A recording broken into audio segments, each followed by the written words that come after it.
Welcome to the Application Delivery How-To video series. My name is Rick Gee. Today, we are going to cover the topic of how to use placeholder objects in migrating from legacy load balancers with the migration tool on Avi. The use case for placeholder objects is specific. You're converting an offline or exported configuration file, meaning you're running the conversion script against a bigip.conf file that you have downloaded. In addition, the certificates were not exported, or the certificates have expired, or you do not have the correct passphrase for authenticating certificates.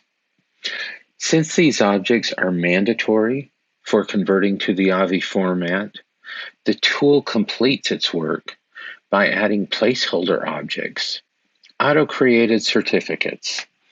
This allows you to move forward with migrating the configuration into the format for uploading to your Avi controller cluster. Let's look at a production LTM configuration file that has been converted with auto-created certificates.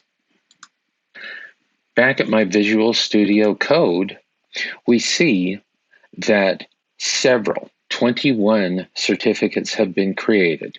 They all have the same name,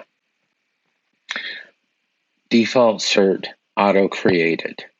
What this does is this allows you to complete the migration process, and once this file is uploaded, the appropriate user can add valid certificates with the correct passphrases and complete the migration process.